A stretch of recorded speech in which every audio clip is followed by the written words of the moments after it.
Presiden Prabowo Subianto meminta pemerintah Malaysia menginvestigasi kasus penembakan 5 warga negara Indonesia oleh agensi penguat kuasa maritim Malaysia di perairan Tanjung Roh, Selangor, Malaysia. Prabowo mengaku sudah membahas kasus penembakan itu dengan Perdana Menteri Malaysia, Anwar Ibrahim, saat keduanya bertemu pada awal pekan ini.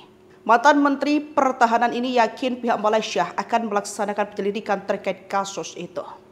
Selain itu, Prabowo juga mengingatkan seluruh masyarakat agar jangan mau ikut-ikutan dalam kegiatan ilegal, dalam hal ini bersedia disalurkan sebagai tenaga kerja ilegal ke beberapa negara.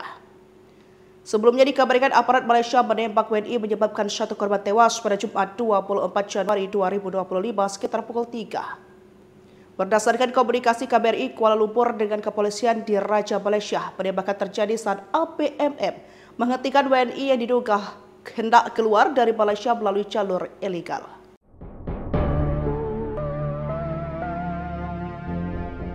Presiden Prabowo Subianto buka suara terkait kasus penembakan 5 warga negara Indonesia oleh aparat maritim Malaysia. Prabowo meminta pihak Malaysia untuk membuka investigasi terkait penembakan WNI tersebut.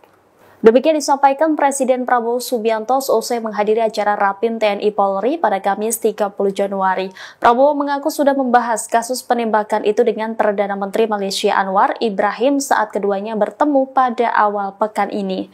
Kepala negara meyakini pihak Malaysia akan melaksanakan penyelidikan.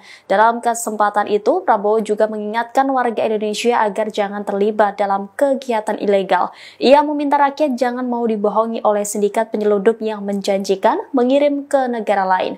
Prabowo juga memastikan pemerintah bakal memproses pemulangan WNI tersebut. Diketahui 1 jenazah WNI korban penembakan sudah dipulangkan pada Rabu 29 Januari lalu.